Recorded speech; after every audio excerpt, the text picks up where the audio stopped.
All right, what's up, everybody? Welcome to the stream. It is Thursday, May 4th, 2023. Welcome to episode number 359. I'm your host, Dr. Gerald Dozier, and we got a new little stinger to open the show, so get some of that. Made that yesterday. Trying to class this joint up a little bit. If you're new here, guess what? Over the next 45 minutes, me, Chris Cahill, Jamie Flex, Shakira Williams, Adam Novak, Alfredo Hinojosa, William Welch, and so many others, including you, of the Simply Cyber community, are going to be tearing up the top cyber news stories of the day, and I'll be giving my expert opinion and analysis on each of those stories on what it means to you as a practitioner, or if you're looking to break in the industry. There's going to be massive value for you here. Believe me, you will get massive value. We're going to be talking about the top cyber stories. You're going to understand what's going on in the industry. If you're a practitioner, you're going to be like, holy crap, I need to know about this. All right? And it's Thursday, which means only one thing. It is What's Your Meme Thursday. Every Thursday, Haircut Fish, a.k.a. Dan Reardon, Simply Cyber community member, builds a custom bespoke meme for the channel. I have no input on it. I also don't censor Dan. And today is a genuine one. It looks like Dan's been listening to community feedback, so we'll dig into that later. But before we get into it, I do want to say shout out and thanks to the stream sponsors, those that help us, or help me really, deliver this show absolutely free of charge to you. Starting with my good friend Eric Taylor, a.k.a. Barricade Cyber Solution, a.k.a. the only one who has his own community Simply Squad member emote. Let's drop some of that love. Barricade Cyber Solutions, if you guys don't know them, they're dedicated to helping businesses from cyber attacks and recover from the damage done. Cyber attacks can cause massive issues for businesses and send dedicated, hardworking business owners into turmoil. But Barricade Cyber Solutions knows how to mitigate the damage done by cyber incidents. Check them out at barricadecyber.com. Links in the description below.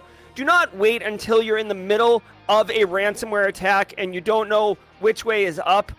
And you're like, oh my god, like, take 20 minutes, talk to Eric in advance, figure out what it's going to look like. I'm telling you, you will be amazingly happy that you have done this ounce of prevention.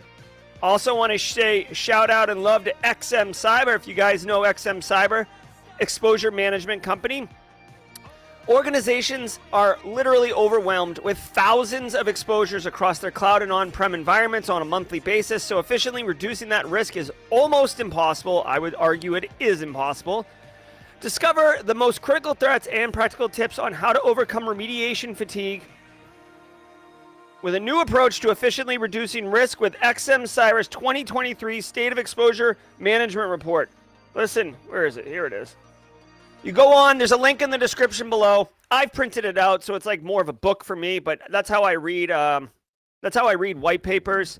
There's really good information in here, a lot of good infographics, a lot of good statistics. It's a really well done report, and it really speaks to the current state of essentially vulnerability management, but vulnerability management is only a subset of exposure management. So this is kind of an evolution in the macro approach of information security for businesses. So if you want to know what the hell, sorry, Kennedy, if you want to know what the crap I'm talking about, check out the report. There's a link in the description below. Just go to it. It's just a report. It's nothing sinister, okay?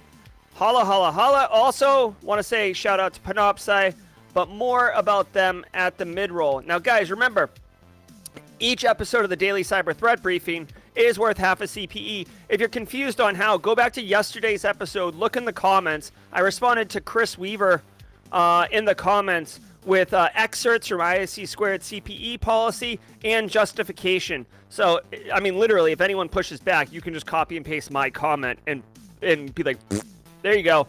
It's a justifiable, sound position on why the Daily Cyber Threat Briefing is worth half a CPE. So giddy up on that.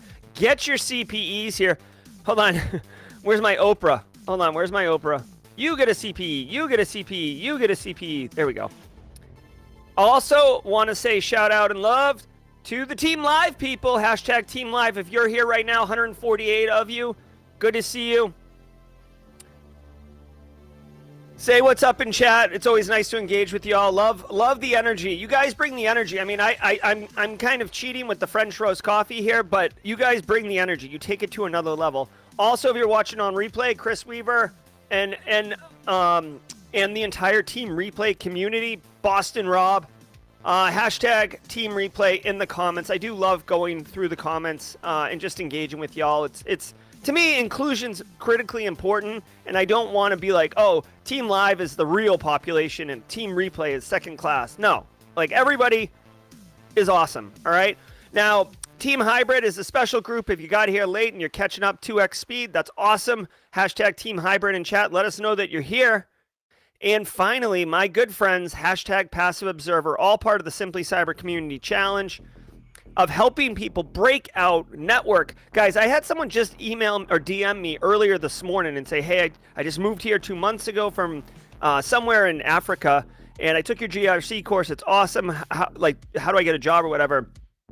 I gave some tips, but I said the absolute most important thing you can do is network. Network, right? And again, it's not like you start networking and you snap your fingers and you got a job. It's not like you start networking and within 2 weeks you get a job. Right? Networking is planting seeds and watering them, and some of them will sprout flowers, believe me, but I can't tell you how long it will take. So hashtag Passive Observer if you're shy, introverted, imposter syndrome, etc. Reach out in chat, say hashtag Passive Observer. Take that first step into networking. Also, we had a video drop on the channel yesterday, produced video on imposter syndrome. If that even remotely speaks to you, go check it out. I got a lot of great stories in the comments, people sharing their own experiences. So from me to all of you, I genuinely appreciate you taking that vulnerable step. You know, I did it in the video myself. Taking that vulnerable step and sharing your story, I really honestly feel like if people hear it, they'll realize they're not alone and that everybody suffers from it. I don't care how long you've been working in the industry. I don't care what you do in the industry. Everybody deals with some element of it. All right. Thank you, Matthew Pelkey. I appreciate that. Guys, let's get into the news. I had someone in the comments like kind of rip me. I had someone, like, this isn't quite jaw-jacking level, but I had someone in the comments rip me for not getting into the news the first 3 seconds that I start the show. So let's not wait. Sit back, relax, and let the cool sounds of the hot news wash over you in an awesome wave. From the CISO series, it's Cybersecurity Headlines.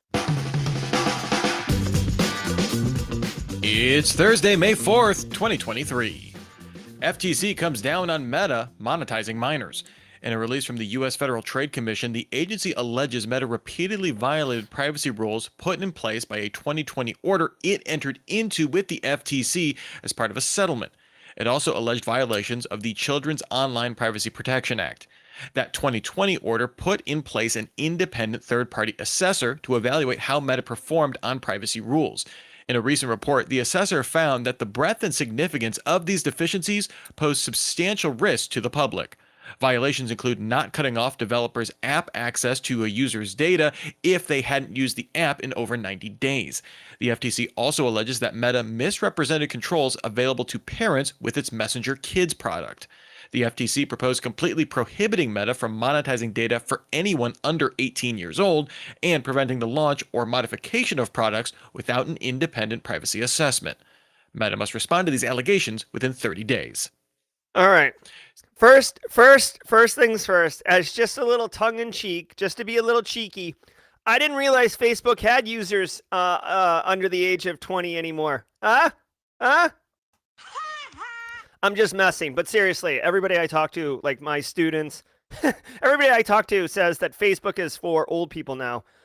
So anyways, now that joke's out of the way, thanks for the comment on the mug, guys. This is the Simply Cyber mug. I do enjoy it. You know what my only gripe is with this mug? It's a normal size mug. I need oversized mugs. If you normally watch the show, I usually have huge mugs. This is like, I need big mugs. Okay, so the FTC, way to go. So guys, if you don't know, the FTC, the Federal Trade Commission, their job is to protect consumers.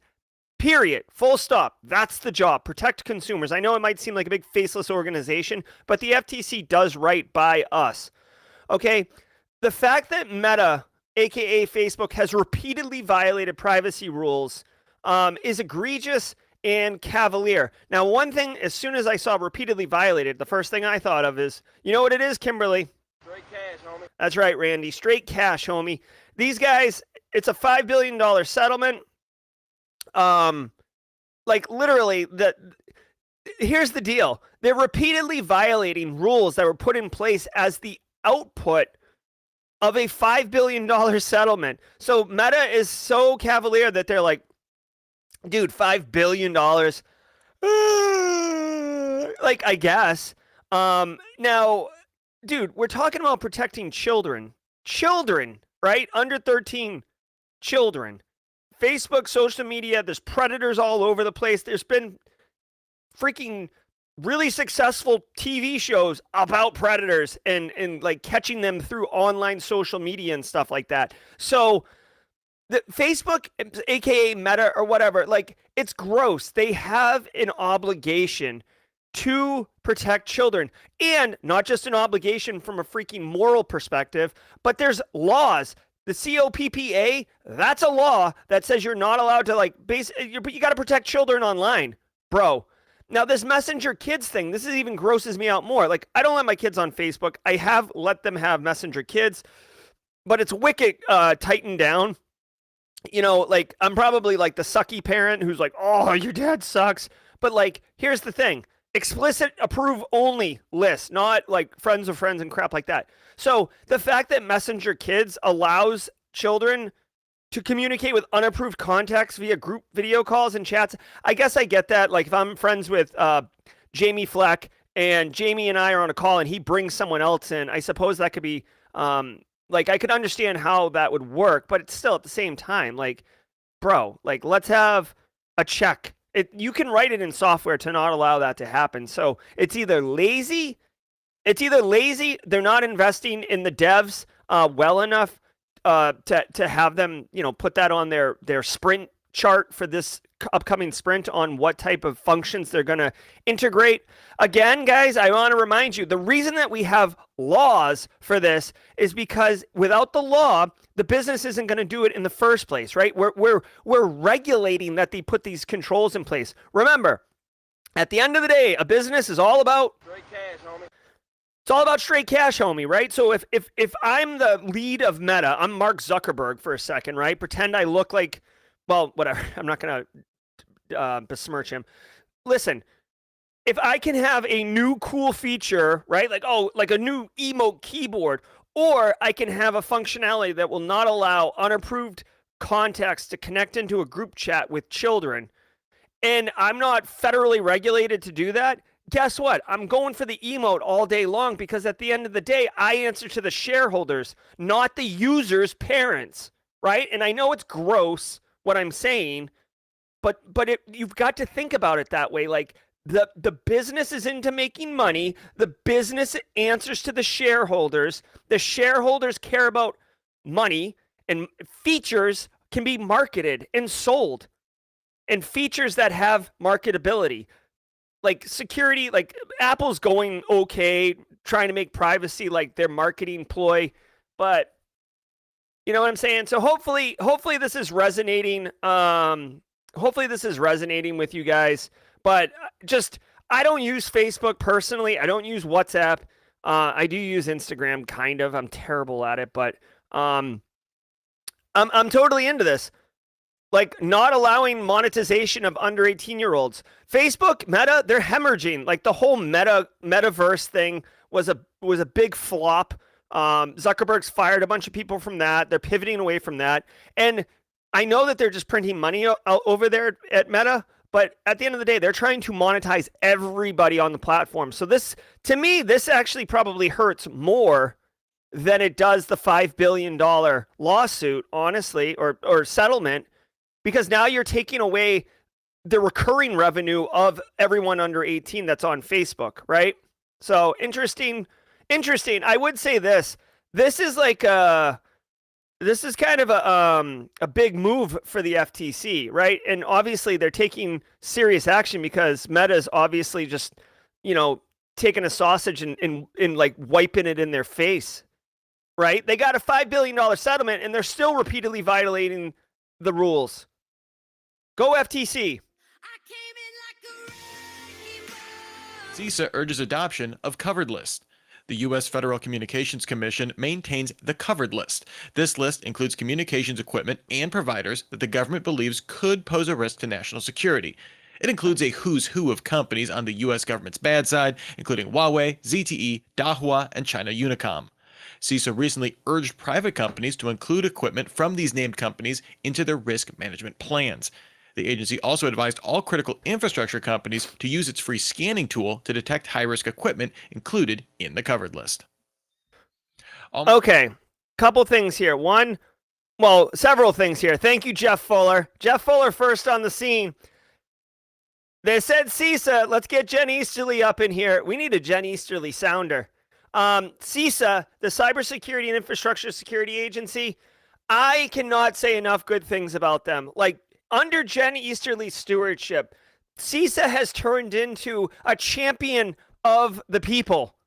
They're constantly doing great stuff. Hey, here's a like active vulnerabilities being exploited list. Oh, hey, here's like a bunch of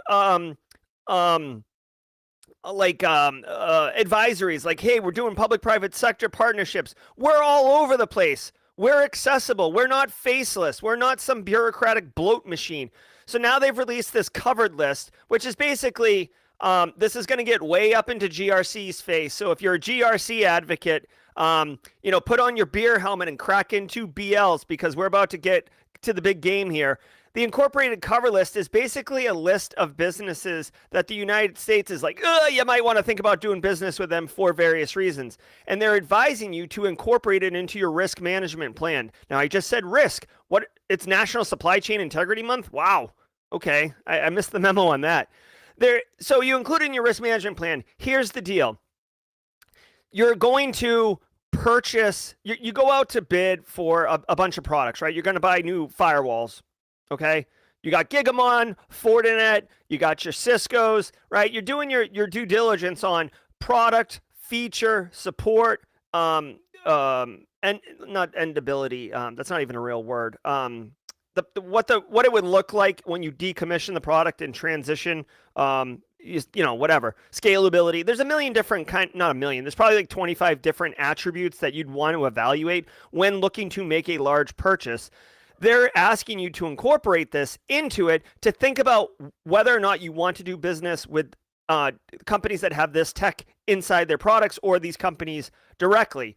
Now, it doesn't mean you shouldn't do that, but you should be mindful, right? So maybe you're not putting, for example, to throw Huawei under the bus here, you're not putting Huawei directly into your data center, but maybe for remote sites, you're willing to have Huawei or something along that line. It's basically just being informed that you're taking on additional risk. The final thing I'll say, and by the way, this is more supply chain than it is third-party risk management. You're not doing a business-to-business relationship with Huawei. You're integrating them into your overall infrastructure. That's more the concern here, as far as I can tell. The other thing, and basically, if you missed the memo, it's all Chinese-based companies, as near as I can tell. Again, this just furthers, and if you've been asleep, welcome to the party. This furthers the decoupling of the global economy, specifically decoupling China from U.S. supply chain, right? Which for years and years, made in China, right? And everybody was happy with it. Everything's fine. But as these world powers begin to shift a little bit, like tectonic plates, very slowly but very significantly, the decoupling is what's going on, okay?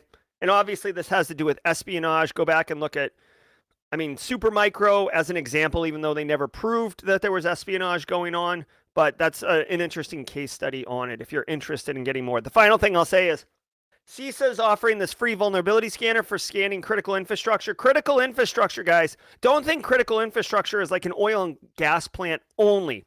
Critical infrastructure is financial systems, communication systems, water and dam, basically, energy, obviously, healthcare. There's like 18 different critical infrastructures. Go look at Obama's executive order. I think it's 16363. If you Google Obama executive order critical infrastructure, you'll see it. But basically, that was the catalyst that launched the United States looking at critical infrastructure and treating it differently. So giddy up on that. I will tell you, in some version of my reality, in some version of my reality, Simply Cyber is my full-time job, and I can do fun projects and then deliver results to you that you can operationalize. If I had time, you know what I would love to do? Download this free vulnerability scanner, set it up, run it, and then show you how to set it up, run it in your environment, and then give pros and cons. Just letting you know, I would love to do that. Maybe I will do that, but the crappy thing is I don't have time. Almost half of HTML attachments found malicious. Thanks, Anthony. A new report from Barricade Networks found that attackers increasingly use malicious HTML attachment in emails. In March 2023, it found 45.7% of scanned HTML files were malicious compared to just 21% in May 2022. Because of legitimate HTML usage, these can't just be blanket blocked by admins, but they can contain a number of attack methods. Researchers also found that spikes in malicious HTML traffic didn't seem linked to large-scale campaigns, rather an increase of unique attacks across the board. Meta sees... All right, hold on. There's got to be a good graphic in here. Come on. No graphic, guys. No little picture of an email being sent and someone clicking on it. Oh, wah, wah. Okay, so here's the deal. You should not be surprised that threat actors are using HTML files as attachments. End users, go on the web all the time. End users may not know what HTML stands for, but they know enough to know that this means web. So when they see a little attachment with like the Chrome logo on it, they are likely to think, well, this can't be bad. It's just a website. It's just a web page. It's just a URL. And then obviously threat actors can weaponize it with JavaScript. It can be a watering hole attack. It can be a redirect. It could be several different things. It could be a pop-up that says like your machine's been infected. Call this 1-800 number. There's a million different like outcomes. Not a million. Again, why am I so hyperbolic here? There's, dozens and dozens of types of attacks that could be weaponized with an initial malicious HTML to get started. So again, first of all, if you're not using an email security gateway, that's first and foremost. You've got to use it. Now, if you're using O365, you'll excuse me as I'm like dealing with chest pain as I'm trying to continue to talk. If you're dealing with O365, if you're dealing with Google Mail, G Suite, those type of things, you've already got a web mail gateway in place, so don't sweat that. If you're hosting your own, if you're still one of like the dozens of people who like refuse to migrate off Exchange on-prem, you definitely need an email gateway. If you're serving your own email service or whatever, you need an email gateway. Like Proofpoint, excellent option. I'll just let you know, Proofpoint's a sick one. Okay, so first of all, now you protect your organization from many of the bull crap emails coming in. What happened in Dallas? Hold on. Can someone mod chat or something? If there's something in Dallas we got to talk about, let me know. You can mitigate it. Obviously, educate your end users. Look, DHL login page. That's just a classic phishing attack. Yeah, Jess Bishop knows what Proofpoint is all about.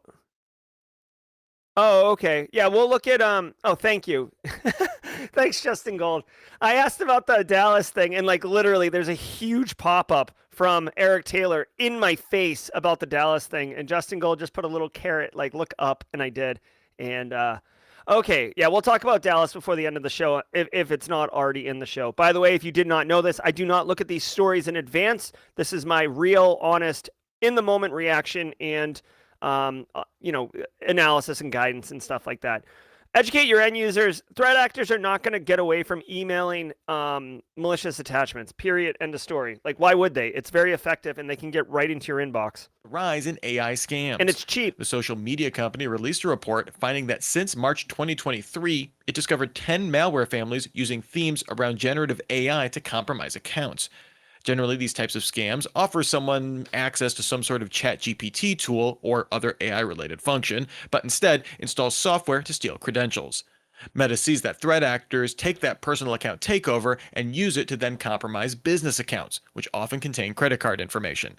To combat this, Meta introduced a new Meta Work account. Users can set these up without linking them to personal accounts, but still access Facebook's business manager tools. The company also announced a new tool to walk businesses through detecting and removing potential malware from their systems. And Yeah, this is a really great observation. So first of all, well, obviously, we're talking AI, right? Shall we play a game? First of all, let me just say, like, way to go, Meta, for trying to help your end users, your business users, the people who pay to use your platform, your actual customers. Way to go on helping them protect themselves. Now, one important thing to note here, we have seen many variations of malware tied to ChatGPT. I have said this before, and it still rings true, and it will always ring true. Okay? So hear me and know this, but then let me put a caveat on it at the end. Threat actors are always going to use whatever the hotness is to shape their social engineering campaign. Okay, what the hell are you? Sorry, Kennedy. What are you talking about, Jerry? Okay, so we've got World Cup in Qatar. Bunch of emails, social engineering, Qatar. Check this out. Click here. Masters in Augusta is coming up. Free tickets to the Masters to the first 10 people who respond, right? Like, threat actors are going to always use the tried and true ones. Your account's about to be locked out. We saw fraudulent activity on your bank account. Click here. But they will jump on hot trending topics, right? TikTok invisible filter, right? Click here to remove the invisible filter and see the naked girls behind the filter, right? People jumped all over that. Yeah, let me install some malware, okay? Okay, so now the caveat. ChatGPT is hot. Everybody knows about it. Some people are trying to figure it out. Lots of influencers on YouTube and social media and crap are like, get rich quick using ChatGPT. I don't even work anymore. I've seen some people, and I didn't fact check this, so it might just be sensationalized, but I know some people who have 4 or 5 full-time remote jobs, and they use AI. They're like marketing people. They use AI to just do their job. They'll be like, hey, we need you to do this blog post. And they're like, oh man, that's gonna take me 3 days. And they're like, yeah, that's usually a 3-day activity. Get back to us. And then they're just like, ChatGPT. Shall we play a game? And then they're done in 20 seconds. And then they just save it. And then they go do the same thing at their other job. And then they take the next 2 days off. And then they deliver, and then they're off. So people are like, oh my God, ChatGPT. So because of that, threat actors are obviously going to be coming up with all sorts of social engineering campaigns around ChatGPT. And you absolutely should advise your end user community, your IT and dev community, your executive community. This is an all hands message. If you do an all hands meeting at work or whatever, this should be the one thing you tell them. People don't understand what the heck ChatGPT is or how to use it, right? And I'm being very general here. Some people know how to use it.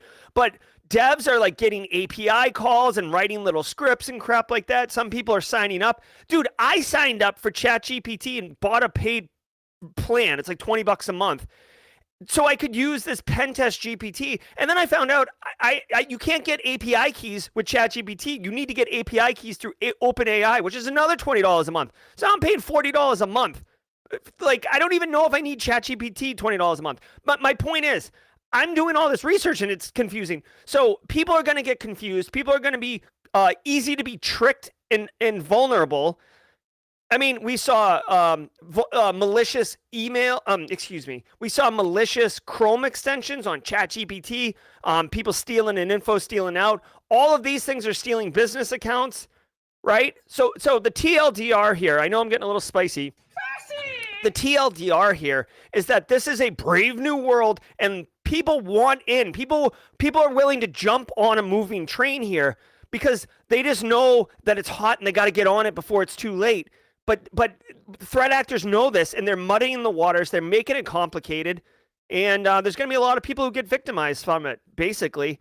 So educate everybody. I will not make this the same story on all 3 parts of my newsletter on Monday, because that would be silly, but you get what I'm saying. Let's do the mid-roll. Now a word from our sponsor, Trend Micro. Cybersecurity is not just about protection. It's about foresight, agility, and resilience. Navigating a new era of cyber risk demands evolved strategies, new frameworks, and integrated tools to equip security teams to anticipate and defend against even the most advanced attacks. Trend Micro, the global leader in cybersecurity, is bringing the cyber risk conversation to more than 120 cities around the world in their latest Risk to Resilience World Tour, the largest cybersecurity roadshow of its kind. Find the closest city to you and register today to take a leap toward a more resilient future. Head to trendmicro.com/CISO series. All right. Google rolls out. Sorry to hear that, Jezbo. That sucks, man. 60K rip. All right, guys, it's the Midroll. If you're new here, this is what we do. Yeah, thank you, William Welch. Take a hot second, hit that like button. Not so much to tell me that you're enjoying the content, but so other people who are searching for cybersecurity content on YouTube and LinkedIn will be told by the algorithm what we're doing here, right? It might have been how you found us, right? Think about how you found us. The day before you found us, I was telling the people who were here, hey, can you hit the like button so people who like cyber can find us? And then you're just like scrubbing on YouTube and it's like, hey, check out this Simply Cyber thing. And you're like, what's this? And you click in, you're like, oh my God. Like it's Indiana Jones in The Last Crusade, like face melting, like you drank from the wrong cup. You're like, ah, cyber. Okay, so just hit the like button for a hot minute if you would. I want to thank the stream sponsors again, Barricade Cyber Solutions, XM Cyber, for their continued support. Also want to share with you Panoptcy Cyber. I didn't tell you about them fully already. Panoptcy Security can offer quantified risk assessments, which are evidence-based assessments of your current security posture of your organization. Brandon Poole and his team will come in. They'll look at your people, your process, your technology. They'll look at your threat model. They'll look at your industry, the size of your business, and then they'll basically puke out a really, really valuable, effective, quantified risk assessment that will lay out percentage-wise where your risks lie and how likely you are to suffer certain cyber attacks like ransomware, business email compromise, phishing, data breaches, all of them, right? And where you can invest to reduce those risks to acceptable levels. It will enable you to have actual real conversations with the business, with the CFO. You can make a very compelling argument why you need your budget increased for fiscal year 24. A quantified risk assessment can do you a solid 3-year cybersecurity plan, okay? I'm just telling you right now, a quantified risk assessment is hot. It's where it's at. All right, guys. Just remember, if you want to get the newsletter on Monday, go to simplycyber.io newsletter. I write it myself every Sunday. People seem to like it. Check it out. If you don't like it, unsubscribe. No hard feelings. Want to remind everybody about the Simply Cyber Community Challenge. Right now, my friend Travis F. currently holds the baton. Travis, if you're in chat, please tag someone. Jenny Housley. Yes, I will tag someone, Jenny Housley. Okay, so Margarita Garone, I'd love to tag you if you're interested in taking on the mantle of the Simply Cyber Community Challenge. The Simply Cyber Community Challenge is essentially, we ask one person a day to go on LinkedIn, share their cyber story. What is motivating them? Where they are in their career? Add the hashtag Simply Cyber Community Challenge, tag me in it, and then I ask all of you to go on to LinkedIn and comment and connect with the people who are the original poster, like Margarita if she accepts it, and the people commenting. Build your own professional network, please. Like, I love Simply Cyber. I hope you always stay part of Simply Cyber. But even if you don't, you will take with you your own professional network that has massive value. It's so vitally important to build your network. Believe me, please. Simply Cyber Community Challenge is a technique to enable that, right? We're trying to do good stuff over here. The Simply Cyber Community Challenge is one of those. So, if Margarita doesn't pick it up, let me know. All right, guys, it is What's Your Meme Thursday. I wanted to share this with you. While I was on vacation, Eric Taylor had a monster meme, and I was jealous because I had the Sonic meme. Well, it looks like I, too, now have a super awesome meme. This is me riding a Velociraptor, shooting a machine gun, giving with a rocket. I think I'm going to punch somebody with an American flag. I'm straight killing it. This might be my new wallpaper. At minimum, I'm printing it out and putting it on the wall. All right, Margarita accepts it. Thank you very much. And as always, thank you to Dan Reardon, a.k.a. Haircut Fish, for the meme of the week. This one is absolutely awesome. It's an RPG. Okay. Sorry, Grunt. Sorry, Devil Dog. Anyways, very cool. Very cool. All right, let's get back to the news. I'll see you guys at the end of the show. Jaw jacking. Passkeys. The passwordless future is a little bit closer. Google rolled out support for switching to passkeys on Google accounts. Google will prompt users for a passkey when detecting suspicious activity, and users can request a one-time sign-in when using a different device. Passkeys can be revoked in Google account settings. Google accounts will also support existing password-based logins for the foreseeable future. And then in related news, well, not actually a passkey, the password manager Dashlane plans to roll out a new device-based passwordless login using similar cryptographic keys. The company says it plans to open source part of the tech for auditing and bug fixing. While Dashlane won't use a proper passkey for logins, it will support storing passkeys in its vault. All right. Microsoft. So, couple things here. One, I got this notification yesterday on my Google stuff, okay? They did a really poor job of communicating that this was coming. They did a really poor job of communicating on what this is. Like the pop-up I got, like I'm an InfoSec professional, and the pop-up I got was like basically like, want to use a passkey instead of a password? I'm like, what the hell? What are we talking about here? Like, it really, I didn't even move forward with it. Because I'm super paranoid, and I was like, wait a minute, is this legit or not? I don't even know. I got to look into it. Apparently it is legit. And I didn't understand enough, right? I am what I would call a power user, right? Simply Cyber's YouTube channel is part of the Google ecosystem. So I'm very cautious about how I handle my credentials, right? I really don't want someone to take over Simply Cyber, all right? So this one, I don't know about. I'm going to look into it, obviously. What I will tell you, though, and this is more of a macro thing for you to know, what I will tell you is that passwords are the way of the dodo. Like, passwords need to die, okay? Threat actors are going to figure out ways to circumvent other authentication techniques, but passwords are terrible, okay? I'm looking at you. Looking at you, Carl, okay? SolarWinds 123. Need I say more? People have crap passwords. End users don't remember them. They write them down on sticky notes. They reuse them across systems. They suck, right? Passwords, they were fine for their time, but they have massive shortcomings, and they're constantly exploited. Anytime you go to a phishing landing page and you type in your username and password, do you know why the threat actors are wasting their time with that particular attack? Because your password is what you're giving them, and it has value. So, in conclusion, we need to get away from passwords. Like, you should switch to passphrases, first of all, and you should actually use password vaults to generate unique passwords for every site. But again, this is a half measure.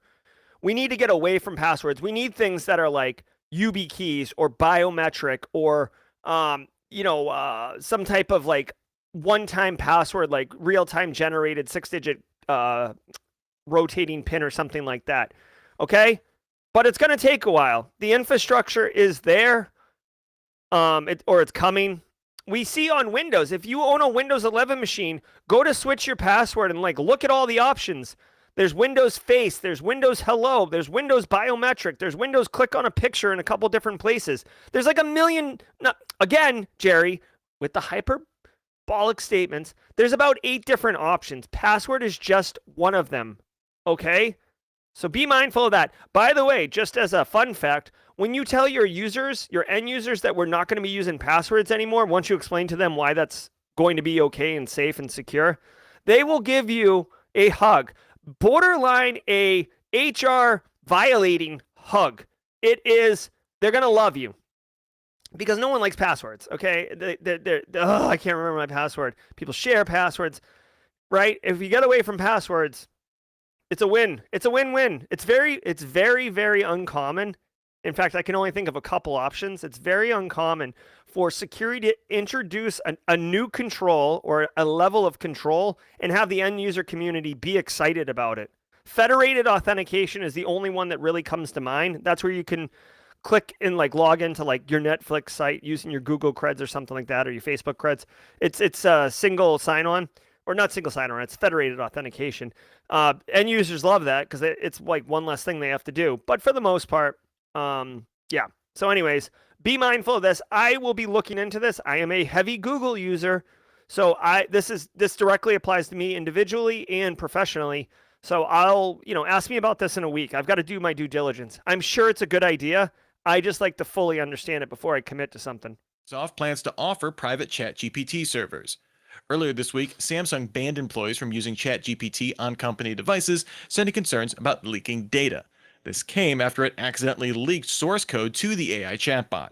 It seems there might be quite a few companies that want to use generative AI tech in a more constrained environment because the information sources say Microsoft plans to offer a version of ChatGPT that will run on private servers. This seems tailored for organizations concerned about data leaks and compliance issues. The report says the service could cost as much as 10 times what customers currently pay to use the regular version of ChatGPT. All right. Well, here's. Okay, hold on. Shall we play a Straight game? cash, homie. Straight cash, homie. Straight cash, homie. Straight cash, homie. I won't do that 10 times, but that's my point. Dude, for private businesses in ChatGPT to be offered for a private instance 10 times, they could offer it for 30 times, 30x, and people would pay it. Dude, this technology is so valuable and so unknown and so like, whoa, like paradigm shifting that businesses will pay, XXXX times to get their private instance so they can put anything they want in it. Now, one thing I will say, yeah, cash rules everything around me. You know what? I need to actually get a cash rules everything around me sound bit. I'll do that later today. Here's my thing. Like, okay, it's a private instance, meaning that other people can't see it, but I would caution you to check the EULA on that. Like, does Microsoft get to keep the data that you're putting in there? How do they protect the data that's being put in there? Once there's a data breach of that data that's been put in there, what happens? Is there any like liability? Is there any assurances? What are they doing to protect that information? Are they using that information to further build the model?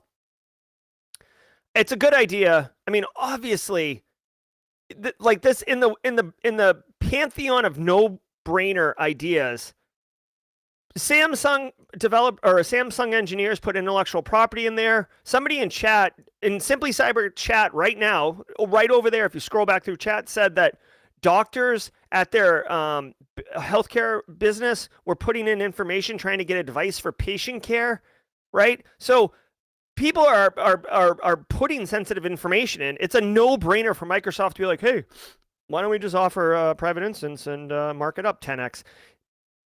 I'm sure it says 10 times in the story. I'm telling you, man, they could definitely go a lot higher than 10x for a private instance. So this doesn't surprise me. Microsoft invested $40 billion into OpenAI. They'll make that back. They'll make that back. The final thing I'm going to say about this, because I'm no like, Nostradamus here or anything like that, but I swear to God, it feels right in my bones. We were in the information age. We now live in the AI age. We are in the breaking dawn of AI age. I believe it wholeheartedly. I'll go to my grave saying it.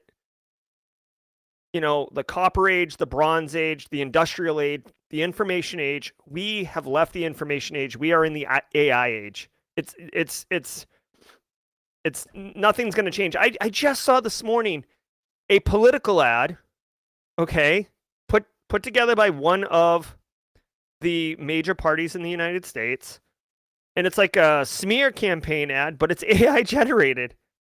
And I mean, if you look closely at it, you can tell it's AI generated, but it moves pretty quick. Let's keep going. Police take down TryToCheck. The dark web service TryToCheck came online back in 2005, offering both a market for stolen credit cards as well as a way to check if cards remained active. Now, a joint operation with law enforcement in the US, Germany, and Austria took down TryToCheck this week. Authorities also issued an indictment against the Russian citizen Denis Grenadievich Kulkov, suspected of operating the site. He's suspected of making at least $18 million in cryptocurrency from TryToCheck. The U.S. Justice Department offered a $10 million reward for anyone that can provide information leading to Kulkov's arrest. Nice. Apple Regulators, mount up. All right, so, guys, don't sleep on credit card theft. It is still a viable market. I know it's kind of like, meat and potatoes type cybercrime, but it's still quite legit. People steal credit cards, data dumps, data leaks. Biden, there's a credit card website. Let me see, credit card dark web, Biden. Oh God, it's like called Biden Cash. Yeah, there it is, Biden Cash. Biden Cash. This is a story from a few weeks ago or last month, I guess, or October.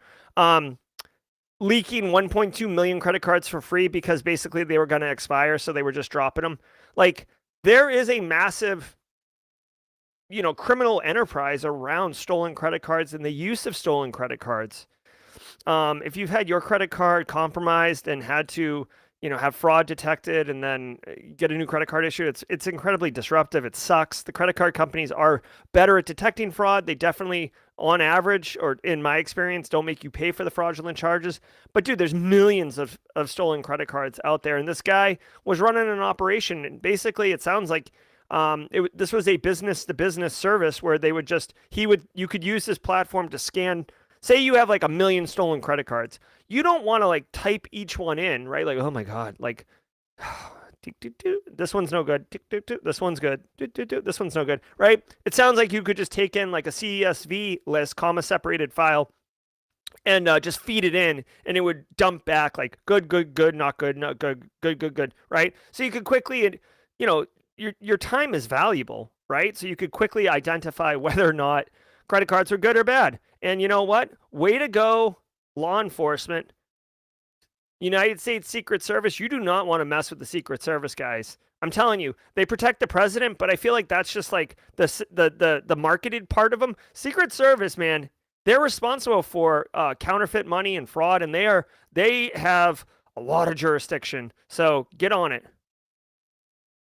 Oh yeah, okay. TryToCheck takes CVE files, CVE or CSV, and processes them. Yeah. So, long story short, they got taken down. Look at this guy. Yeah. He's like, I'm a pimp. Well, he's going to jail now. 20 years of prison if found guilty, which it sounds like they've got enough information on him. Apple deploys rapid security response. Last year at its Worldwide Developer Conference, Apple introduced rapid security responses. The company designed these to offer quicker patching to urgent threats, particularly around WebKit, with much smaller downloads and faster installs than a full iOS or macOS update. Apple released its first such update this week for iOS 16.4.1 and macOS 13.3.1. Security researchers note the complete lack of any details, though, in this release. The update includes no specifics whether the flaw is under active exploitation, as well as no CVEs or descriptions. Apple's press release with the update only states generalities that the company may release rapid security responses for actively exploited flaws. Okay, so yeah, here's one thing to point out. Like, just like this Google Passkey thing popped in yesterday. Last night, I'm like, I use iPhone, right? I have an Apple iPhone. Like yesterday, I was like cooking dinner or something, and like it's like whoop, and it didn't look like a normal thing. It just like popped up on my phone. And it was like, oh, like install rapid patch thing. And it looked different. It was like a different color gray that Apple doesn't use. And I'm like, what is going on with this, dude? Like, what is going on with this? Like, this is... So then I have to like stop. I had to like investigate whether or not this was legit. Like what app is running this? What's the context, everything. Finally, I did get to a screen that looks like this. And I was able to verify that it was in fact coming from Apple and it was legit. I did install it. I didn't confirm whether or not it successfully installed, but I do appreciate I do appreciate the rapid patch functionality. I would say that here's the deal. You got to be careful with rapid patches. When you do patch management, you're supposed to do it in a organized kind of concentric circle way, because you don't, if a patch breaks some critical app, or it doesn't work, or it bricks a device or something like that, you don't want to denial a service your entire business, right? So you do it in a phased approach.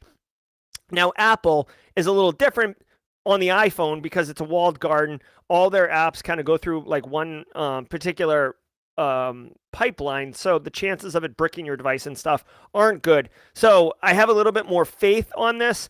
The rapidness allows Apple to push a like an emergency patch, basically. I appreciate this. Sometimes there's like an active exploitation going out in the world and you need to patch quickly, and it can be troubling and, you know, and stuff like that. So my only question is, and again, I see these stories first with you, so I don't know. My only question is, like, what was wrong with the active patch process? Like, they can push a patch anytime they want. I regularly get updates that I have patches to apply. I wonder if the rapid patch basically doesn't care what the hell you're doing on. Today's a tough day, guys. I've been cussing like a sailor.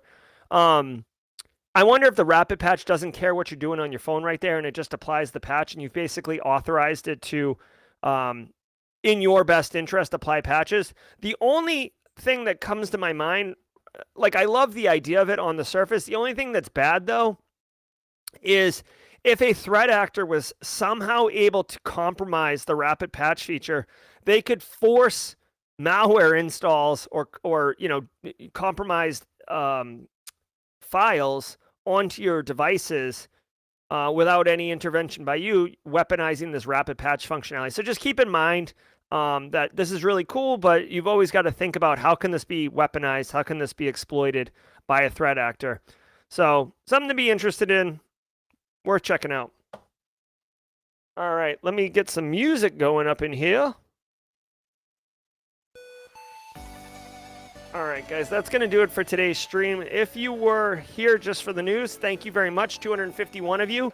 I hope you have a wonderful Thursday. No show, no Simply Cyber Live tonight. I canceled today's show for a family commitment, but I genuinely appreciate it.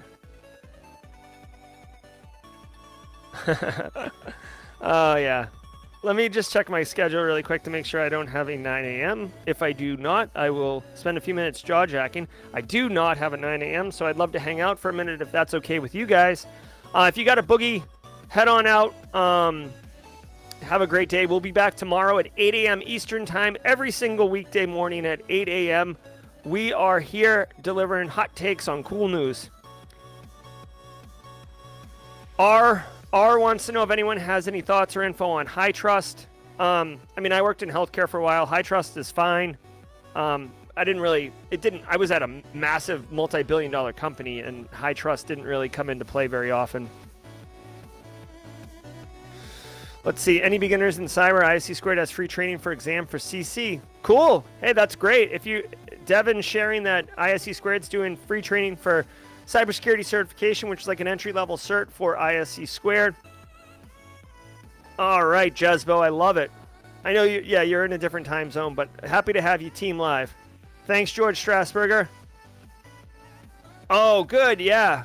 This Is How the World Ends is amazing. That's a book by Nicole Pelroth that George is talking about. I regularly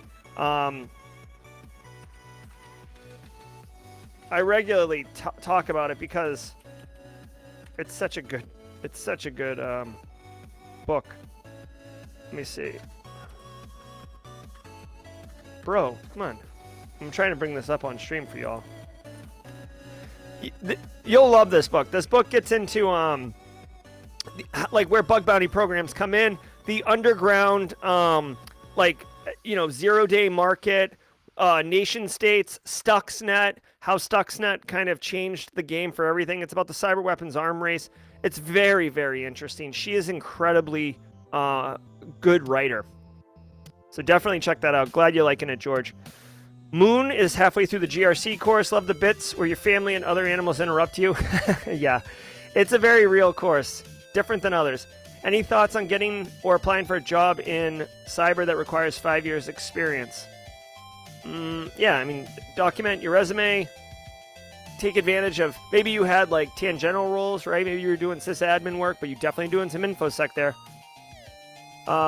Dustin saw the imposter syndrome video. Thank you, Dustin. I'm glad you enjoyed it. Yes, Harish Kumar is speaking at GrimCon. I saw that yesterday on LinkedIn. Lean into that, Harish. I'm telling you guys. I'm not saying be reckless, but say yes. Say yes to opportunities and see where it takes you.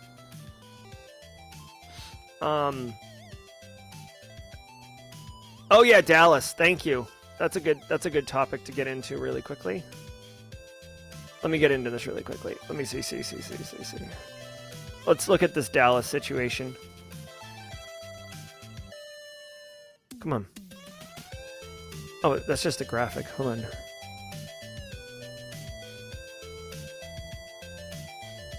on. Eric Taylor posted about this. Hold on a second. Let's look at this Dallas cyber attack, okay? City of Dallas hit by Royal ransomware. Not surprising, okay? Royal has been attacking municipalities, right? I believe they're the ones who hit Oakland. They hit Minneapolis. Dallas, guess what? Everything's bigger in Texas, including the ransomware attacks. They're getting shut down. Let's see what the level of impact is. They shut the IT systems down to prevent the spread themselves, so they took initiative. That's good. City's police systems for communication are down. That's not good. I'd be kind of curious. Is anyone in Dallas right now?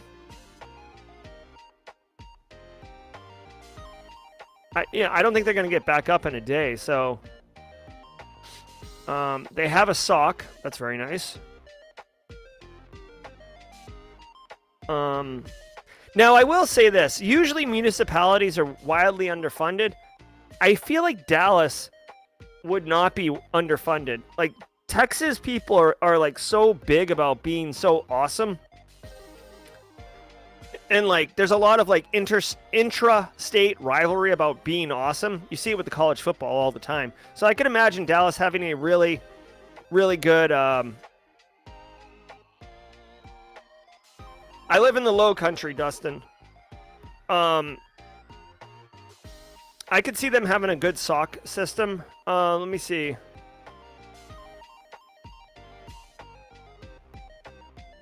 Okay, here's the Royal ransom note. Like, conveniently, someone's printed it out to make it even look more like a ransomware note. Let's see.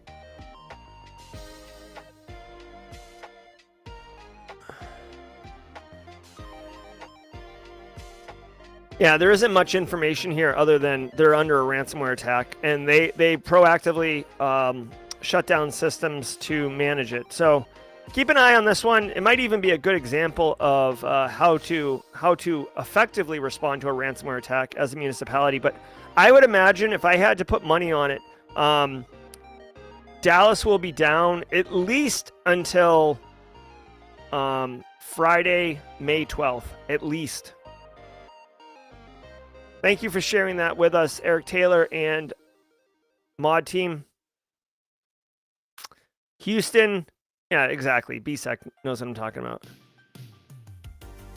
Yeah, actually, Medine Ashit actually brings up a really good point.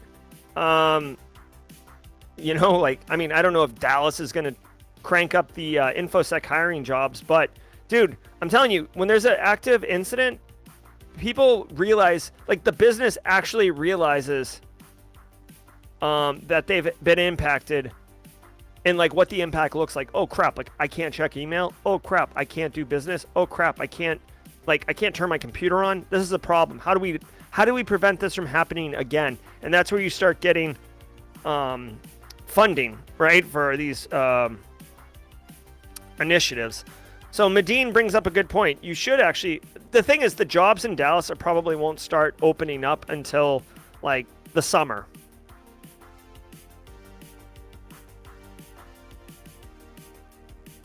Interesting. So Margarita Garone, who's also the Simply Cyber Community Challenge holder right now, lives in Dallas. I'm just curious. Like, so it just feels like a normal day there. No big deal. Are traffic lights messed up or anything? Christopher K. Hall's giving out a specific zip code in Pennsylvania to move to. Okay. I watch while I'm at the gym. Hard to check information. Oh, no problem, Mr. Shannon Wilson.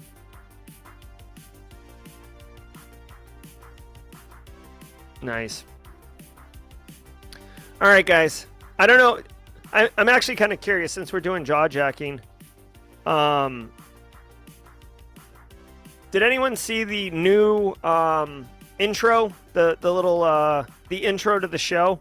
I made like what I would consider a professional intro. I was thinking of like Weekend Update on SNL and trying to make something kind of akin to that. So, let me know if you guys have any thoughts. I'd be kind of curious if anyone liked it or didn't like it or anything.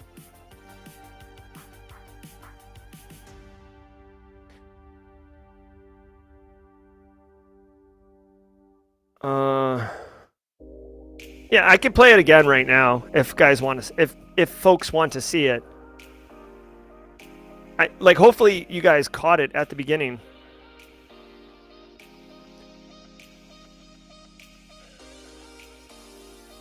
No problem. Here, I'll play it again right now in case anyone cares. Again, this is really just the intro, so this is going to look...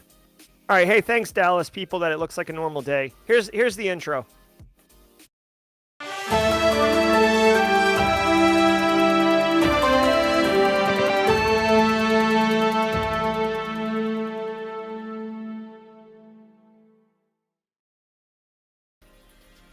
I don't know. What do you think? I think it's pretty cool. I think it's pretty cool. I still have the old dial-up one, too. That's in here if y'all... But... Hey, Ross. You need a Last Week Tonight intro. Yeah. Maybe I'll do something like that.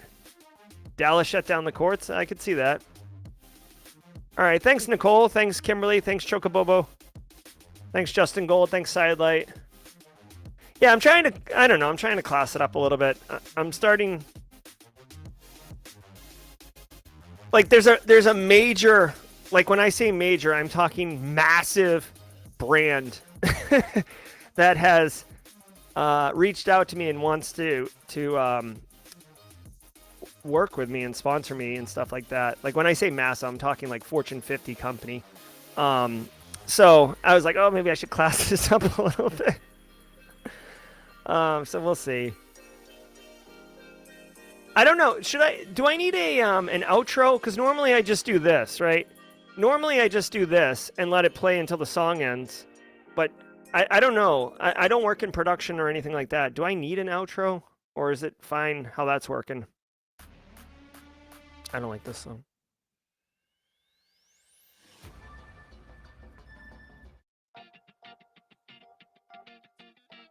All right, what does Marcus say? The video is good, but I don't think the music fits the vibe of the show. Yeah.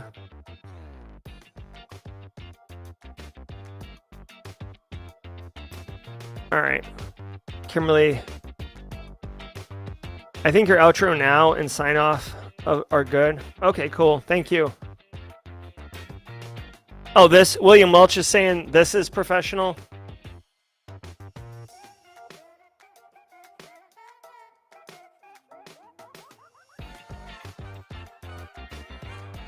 Oh yeah, Eric Taylor's got his own outro. I'm not going to appropriate that, but that's definitely on brand for Eric Taylor and the Barricade group.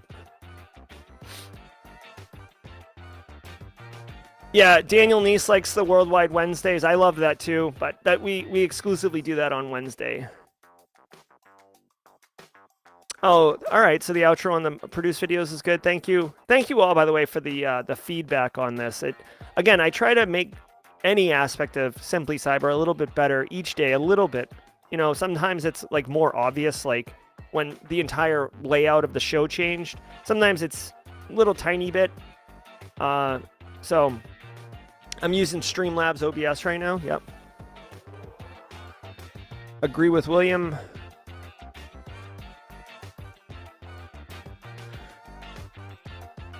All right. Let me see. I'm getting better cyber on Twitter. BSEC is sharing this. Let's take a look. I'm going to share this with all of you. This is according to BSEC, a good feed for cyber attacks. All right, guess what? gonna follow.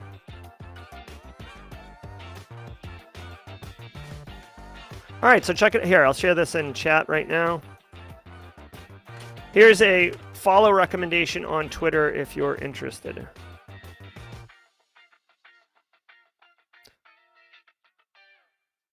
Having the stream is ending, then a standard outro. Oh, okay. I see Joel Belton. That's a good call. Thanks, Nicole. I'm glad you enjoy the show. We put a lot of work into it to make it fun. Eric Taylor's contribution. Dark feed cyber threat intel platform putting things in order. OSINT ransomware cyber attacks. Okay, I'll follow you.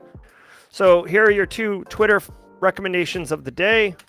Compliments of BSEC and compliments of Eric Taylor at Barricade Cyber. Both mods, both support the channel. Thank you very much.